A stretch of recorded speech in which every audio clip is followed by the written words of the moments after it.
आज हम एक इम्पोर्टेंट टॉपिक जो पॉलिटी का है, बेसिक स्ट्रक्चर ऑफ कॉन्स्टिट्यूशन, इसके बारे में डिस्कस करेंगे। ये प्रीलिमिनरी, सिविल सर्विस मेंस और ये पीसीएस और इसके लिए डिग्री कॉलेज के लिए सभी एग्ज़ाम्स के लिए ज़रूरी है, क्योंकि वहाँ पर जनरल नॉलेज के क्वेश्चंस भी आते हैं। तो बेसिक स्ट्रक्चर ऑफ कॉन्स्टिट्यूशन हमारे ओरिजिनल कॉन्स्टिट्यूशन का पार्ट नहीं है। इसको बाद में केशव नंद भारती केस जो 1973 में आया है, सुप्रीम कोर्ट का जजमेंट, उसमें बेसिक स्ट्रक्चर ऑफ कॉन्स्टिट्यूशन का कॉन्सेप्ट डॉक्ट्राइन जो है वो सुप्रीम कोर्ट ने इंट्रोड्यूस किया।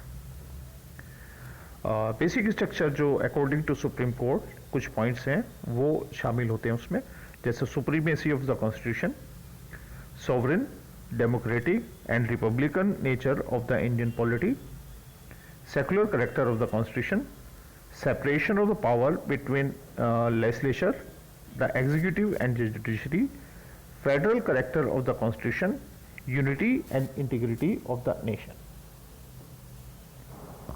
Welfare state, that is the socio-economic justice, judicial review, freedom and dignity of the individual, parliamentary system, rule of law,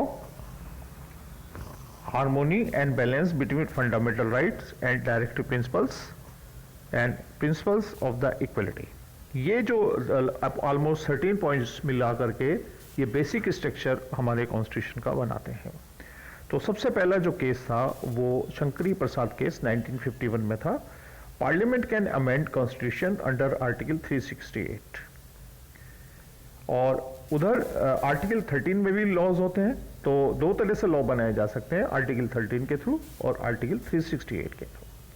तो supreme court का जो judgement था इस केस के अंदर, क्योंकि फर्स्ट जो शंकरी प्रसाद केस 1951 में था, ये फंडामेंटल राइट्स के अंदर राइट टू प्रॉपर्टी को एब्रिज किया गया था, खत्म किया गया था, तो उसके लिए आया था।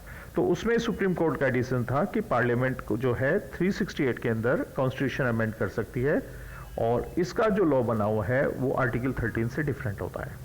यदि वो आर्टिकल 13 के साथ कुछ उसका वायलेशन होता है तो आर्टिकल 13 उसको नल एंड वॉइड नहीं कर सकता, उस बेस पर उसको नल एंड वॉइड नहीं किया जा सकता, क्योंकि आर्टिकल 13 के साथ ये मैच नहीं करता। तो ये वाली पोजीशन थी। अब नेक्स्ट जो केस आया ये इसके अंदर गोलकनाथ केस के अंदर जो 1967 में आया, उसमें सुप्रीम कोर्ट ने इसका रिवर्सल किया इस ऑर्डर का। उसमें कहा कि जो 368 और जो 13 है वो सेम है। Supreme court reverse the Shankari Prasad case 1951 in Golaknath case के अंदर when the constitutional validity of the 17th amendment act was challenged. तो ये गोलकनाथ केस ये रिलेटेड है 17th अमेंडमेंट एक्ट के साथ और Shankari Prasad case first amendment act right to property के साथ।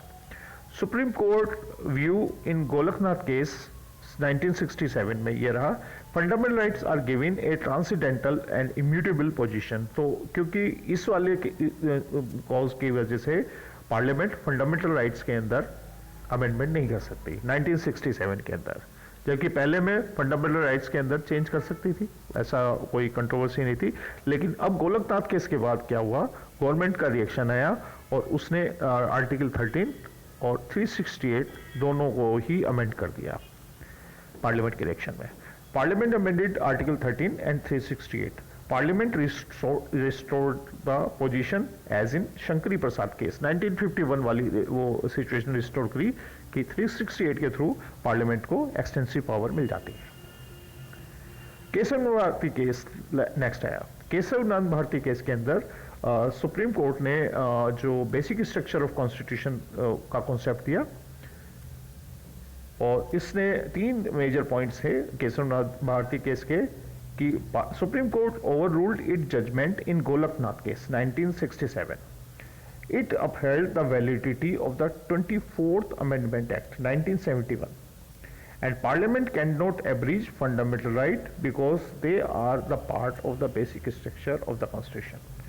फिर पार्लियामेंट का जो रिएक्शन हुआ केस नंद भारती केस के अंदर, वो 42nd अमेंडमेंट पार्लियामेंट 1976 में लेकर के आई और उसने आर्टिकल 368 के अमेंडमेंट के अंदर किया और parliament declared that there is no limitation on the constituent power of the parliament, कि पार्लियामेंट के अंदर कोई भी लिमिटेशन नहीं है कॉन्स्टिट्यूशन के अंदर जो पावर मिलेगी उसको, उसके लिए।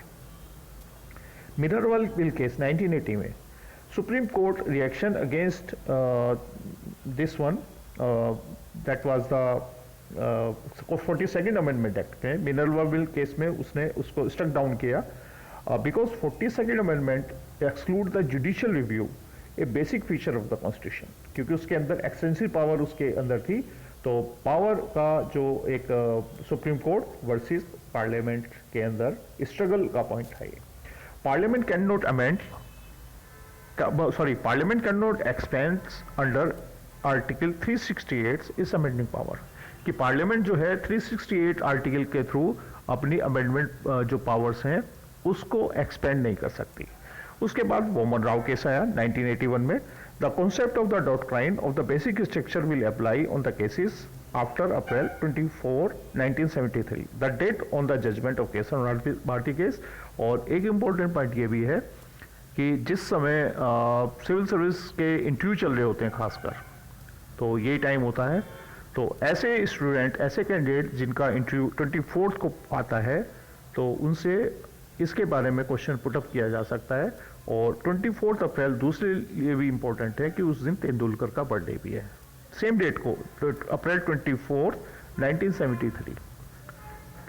तो ये दोनों पॉइंट ऑफ व्यू से इंपॉर्टेंट टॉपिक है। तो और जो डिग्री कॉलेज का एग्जाम दे रहे हैं उनके लिए ये इसलिए इम्पोर्टेंट है क्योंकि उसके अंदर 30 क्वेश्चन 200 नंबर में से ये जीके के आते हैं और पॉलिटी उसका पार्ट है। तो सभी स्टूडेंट्स के लिए जो civil service point of view से तैयारी कर रहे हैं या डिग्री कॉलेज के लिए अभी ऐड आने वाला है, नेट का भी रिजल्ट आ सकता है उनके लिए, तो उनके लिए ये हेल्पफुल हो सकता है। और CDS, NDA जितने भी जीके से रिलेटेड जो एग्जाम्स हैं, बेसिक है ये, basic structure of constitution. Okay, तो थैंक यू, गुड लक।